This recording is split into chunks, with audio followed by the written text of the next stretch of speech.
ഞാനത് നടന്നു വന്നപ്പോൾ പറഞ്ഞത് ഈ വരുന്നത് ഞാനല്ല. ഇത് എന്നാ പിന്നെ ഞാൻ പോവാം.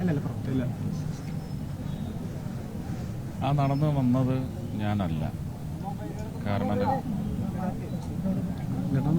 Thank you.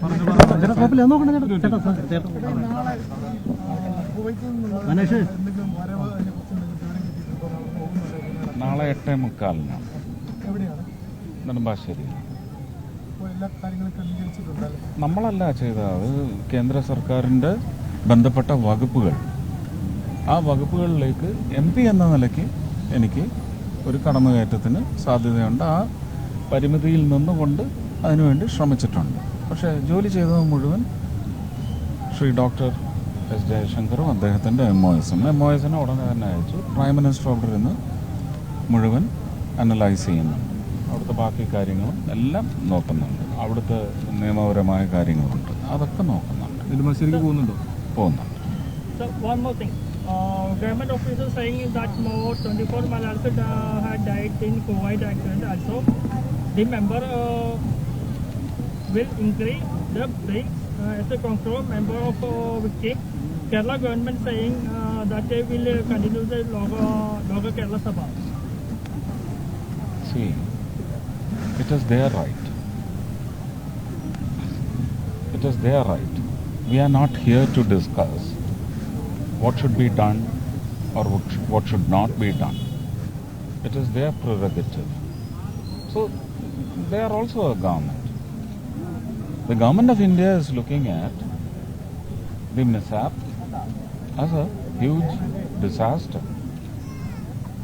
In fact, if you check the economic history of the state, pre-UAE period, you will understand the emotion of the government of India, which still continues through different governments, different polities which control the governments. It is continuing. The Pravasi is a jewel in the hearts of the people of India and also Kerala, because the quantum is huge. The density of presence in all of the foreign countries is huge. So we will have that care and concern.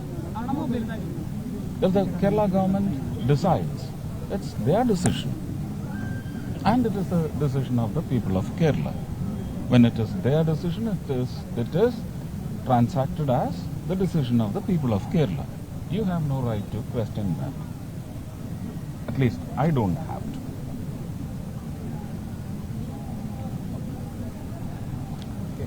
അപ്പോൾ സന്തോഷം.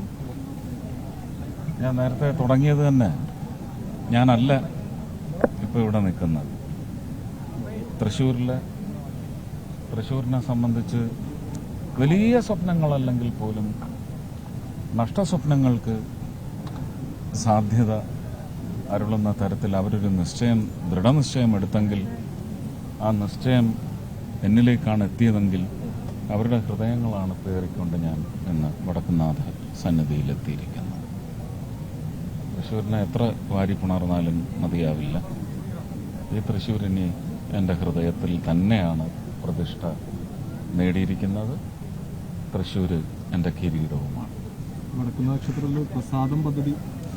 പ്രസാദം പദ്ധതിയല്ല, ആർക്കിയോളജിയെ മുൻനിർത്തിക്കൊണ്ട് നിയമപരമായും ഘടനാപരമായും സാങ്കേതികപരമായും സാധ്യമാകുന്നത് ചെയ്യുന്നതിന് വേണ്ടി ഞാൻ മാത്രമല്ല, ഇപ്പോൾ കേരളത്തിൽ നിന്ന് ഉള്ള രാജീവ് ചന്ദ്രശേഖർ, ശ്രീ വി മുരളീധരൻ, എന്നേക്കാൾ സീനിയറായ ശ്രീ ജോർജ് കുര്യൻ, എൻ്റെയൊക്കെ ഇടപെടൽ അത് വടക്കുംനാഥ ക്ഷേത്രത്തിന് മാത്രമല്ല, സ്പിരിച്വൽ ടൂറിസം എന്നത് ഇന്നലെ എനിക്ക് വന്നിട്ടുള്ള പ്രൈം മിനിസ്റ്ററുടെ നോട്ടിലും സ്പിരിച്വൽ ടൂറിസം എന്നതിന് മുന്തിയ പരിഗണന, ആയുഷ് ടൂറിസം അതിനും പ്രാഥമികമായ പരിഗണന.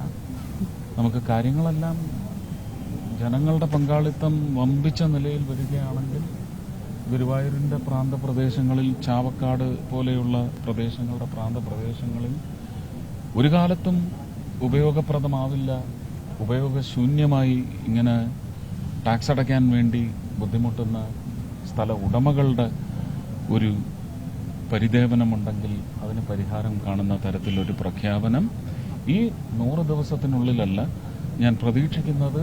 ഈ വാർത്ത ഇപ്പം ഞാൻ പറയുന്നത് അറിഞ്ഞ് അവിടെയുള്ളവർ ഞാൻ ഏതാ സ്ഥലം ഉദ്ദേശിച്ചതെന്ന് മനസ്സിലായിട്ടുണ്ടെങ്കിൽ തിരുവനന്തപുരം തുടങ്ങി കാസർഗോഡ് വരെയുള്ള നല്ല അന്തസ്സുള്ള ആയുർവേദ പ്രവർത്തനം നടത്തിക്കൊണ്ടിരിക്കുന്ന സ്ഥാപനങ്ങളുടെ സഹകരണത്തോടെ ആയുർവേദ ടൂറിസം, കണ്ടൽ ടൂറിസം ഇതെല്ലാം ശക്തമായി തന്നെ സ്ഥാപിതമാവുന്ന 5 വർഷങ്ങളെയാണ് ഞാൻ സ്വപ്നം കാണുന്നത്. അത് യാഥാർത്ഥ്യമാകുന്നതിന്റെ ലക്ഷണങ്ങളും കണ്ടു തുടങ്ങി. ഒരു കാര്യം കൂടി, ഇപ്പോൾ എയിംസിനെ സംബന്ധിച്ചിടത്തോളം ഉള്ള ചർച്ചകൾ അവിടെ ഇവിടെയായി വരുന്നുണ്ട്. തൃശ്ശൂരിന്റെ അത്തരം സാധ്യതകൾ സ്ഥലപരി ഉണ്ടെന്ന് തേടാൻ കളക്ടറുടെ ആവശ്യമില്ല. എന്റെ മനസ്സിലുള്ള ഒരു ചിത്രം അതല്ല. നമുക്ക് വിമോചന സമരത്തിന്റെ ഒരു ആഘാതമേറ്റ പ്രദേശങ്ങളുണ്ട്. അതിനൊന്നും ഒരു എഴുമ്പേറ്റവും ഉണ്ടായിട്ടില്ല.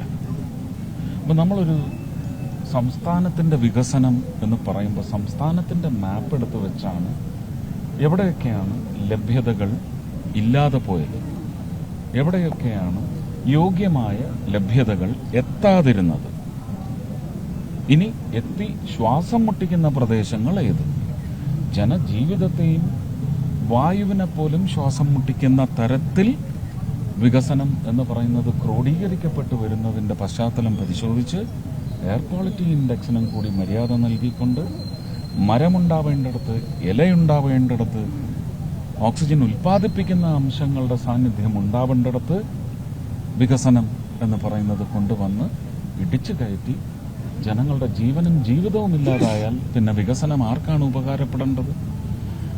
അതുപോലെ തന്നെ റിയൽ എസ്റ്റേറ്റ് ആയാലും റെന്റൽസ് ആയാലും ജോലി ലഭ്യതയുടെ കാര്യത്തിലായാലും ശരി തന്നെ വളരെ മുന്നോട്ട് പോയ പട്ടണങ്ങളുണ്ട്, ജില്ലകളുണ്ട് നമുക്ക്. അപ്പോൾ അങ്ങനെയുള്ള ജില്ലകളുടെ ഒരു പ്ലാറ്റർ എടുത്തു വെച്ചാണ് കേന്ദ്ര സർക്കാർ ഇത് നോക്കേണ്ടത്. ഞാൻ ആ ചർച്ചയുടെ ഭാഗമല്ല. ഞാൻ MP ആവുന്നതിന് മുമ്പ് തന്നെ, രാജ്യസഭ MP ആവുന്നതിന് മുമ്പ് 2015 മുതൽ ഇങ്ങനെ ഒരു പദ്ധതി നിലവിൽ വരും. നമ്മളുടെ എയിംസുകളുടെ രാജ്യത്തെ എണ്ണം വർദ്ധിക്കും. അത് മെഡിക്കൽ റിസർച്ച് സെന്റേഴ്സ് ആയിട്ടാണ് വരുന്നത്. എയിംസ് നമുക്ക് ഡൽഹിയിലെ എയിംസാണ് എയിംസ് ആയിട്ടുള്ളത്, ബാക്കിയെല്ലാം റിസർച്ച് സെന്റേഴ്സാണ്. പക്ഷെ അവിടെ ജനങ്ങൾക്ക് ഉപകാരപ്രദമായ, ഡൽഹിയിൽ പോയി ചികിത്സിക്കേണ്ടി വരാതെ പ്രാദേശികമായിട്ട് നമുക്കിങ്ങനെ ഒരു അനുഗ്രഹം വരുന്നെങ്കിൽ ഒരു ജിയോഗ്രാഫിക്കൽ സപ്പോർട്ടിന്റെ ഏരിയ എന്താണ്, ഭൂമിശാസ്ത്രപരമായ നമ്മൾ അങ്ങനെ ഒരു നിശ്ചയത്തിലേക്ക് എത്തുമ്പോൾ സാമ്പത്തിക ശാസ്ത്രത്തെ ഉൾക്കൊള്ളുക, ഭൂമിശാസ്ത്രത്തെ ഉൾക്കൊള്ളുക, ഈ പറഞ്ഞ ജനങ്ങളുടെ ജീവൻ നിലനിർത്തുന്നതിന് വേണ്ടി ഉള്ള എല്ലാ അംശങ്ങളെയും ശുദ്ധമായി നിലനിർത്തിക്കൊണ്ടുള്ള വികസനത്തിന്റെ ഭാഗമായിട്ട് ഒരു വലിയ മോഡ്യൂളായിട്ട് എയിംസ് വരുമെങ്കിൽ അവിടെ അത് എവിടെ വരണമെന്നുള്ളതിനെ സംബന്ധിച്ച് ഞാൻ എൻ്റെ ചർച്ച രാജ്യസഭ MP ആവുന്നതിന് മുമ്പ് 2015 നഡ്ഡാജിയുമായി ചർച്ച ചെയ്തതും 2016 ഒഫീഷ്യലായിട്ട് ആവശ്യപ്പെടുകയും അത് കേരളത്തിന്റെ ബഹുമാനീയനായ മുഖ്യമന്ത്രിയെ അന്ന് മുതൽ 3 പ്രാവശ്യം കണ്ടപ്പോഴും ആവശ്യപ്പെടുകയും ചെയ്തു. പക്ഷേ ഇവിടെ നിന്ന് ആവശ്യപ്പെട്ട് കൊടുത്ത ലിസ്റ്റിനകത്ത് ആ ജില്ലയുടെ പേരേ വന്നില്ല. അപ്പോൾ അത് കാലതാമസത്തിന് കാരണമാണോ എന്ന് എനിക്ക് നിശ്ചയമില്ല. മന്ത്രി മാറി മൻസുഖ് മാണ്ഡവ്യജി വന്ന സമയത്തും ഇതേ ആവശ്യം അവിടെ ആണിയടിച്ചു വെച്ചിട്ടുണ്ട്. ചർച്ച എല്ലാവർക്കും ആകാം, പക്ഷെ അത് പ്രാദേശികമാണ്. ഞാൻ തിരുവനന്തപുരത്ത് വേണമെന്ന് പറഞ്ഞില്ല, കൊല്ലത്ത് വേണമെന്നും പറഞ്ഞില്ല, തൃശ്ശൂർ വേണമെന്നും ഞാൻ പറയുന്നില്ല. ഇത് കേരളത്തിന് വേണമെന്നാണ് ഞാൻ ആവശ്യപ്പെടുന്നത്. ആ കേരളത്തിന് ഇത് വരാൻ സാധ്യതയുണ്ടെങ്കിൽ വെറുതെ പ്രാദേശികവാദം ഉന്നയിച്ച് പിടിവലി നടത്തി അത് വീണ്ടും 1 വർഷം വൈകിപ്പിക്കരുത്, 2 വർഷം വൈകിപ്പിക്കരുത് എന്ന് മാത്രമേ. രാഘവേട്ടനൊക്കെ അത് പറയാനുള്ള അവകാശം അവർക്കുണ്ട്. അതുപോലെ 14 ജില്ലയ്ക്കും അവകാശമുണ്ട്. ആ അവകാശങ്ങളെല്ലാം വന്നോട്ടെ. എനിക്ക് തോന്നുന്നത് ഫീസിബിലിറ്റിയും ഇതിന്റെ ഒരു റീച്ചബിലിറ്റി, ആക്സസിബിലിറ്റി ആൻഡ് റീച്ചബിലിറ്റി, ഇത് എത്തുകയും വേണം, ഇവിടേക്ക് എത്തുകയും വേണം എന്ന് പറയുന്ന വലിയ സൗകര്യങ്ങൾ.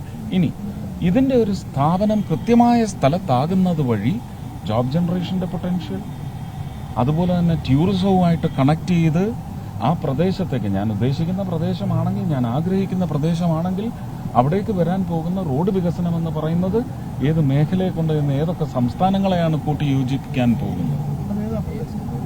അല്ല, അത് ഞാൻ അറിയിച്ചിട്ടുണ്ട്. വരട്ടെ. ഞാൻ സ്റ്റേറ്റ് പക്ഷേ അറിയിച്ചിട്ടില്ലല്ലോ. സ്റ്റേറ്റിന് 3 പ്രാവശ്യം മുഖ്യമന്ത്രിയെ കണ്ട് പറഞ്ഞു. ആ സ്ഥലം പറഞ്ഞില്ല. ഇനിയും വീണ്ടും മുഖ്യമന്ത്രി അതിനായി കാണുന്നുണ്ട്. ഞാൻ സംസ്ഥാനം കൊടുത്ത നിശ്ചയാ സ്ഥലത്തിന്റെ പേരില്ല. എന്തിനാ അങ്ങനെ ഒരു ഡിറ്റക്റ്റീവ് ആവുന്നത്? കൗതുകമല്ലോ.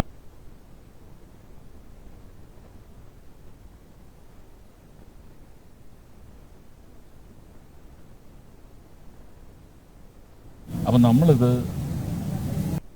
ചില പ്രദേശങ്ങൾ മുൻഗണന ക്രമത്തിൽ പരിഗണിക്കപ്പെടണം. ചില പ്രദേശങ്ങൾ അത് നമ്മുടെ കരുതലാണ്, കരുണയല്ല. അവർക്കും അവകാശമുണ്ടെന്ന് മനസ്സിലാക്കുക. അവരും നമ്മുടെ സഹോദര മലയാളികളാണ്, കേരളീയരാണ് എന്ന് മനസ്സിലാക്കുക. ഇദ്ദേഹത്തിന് വല്ല സിനിമയിലും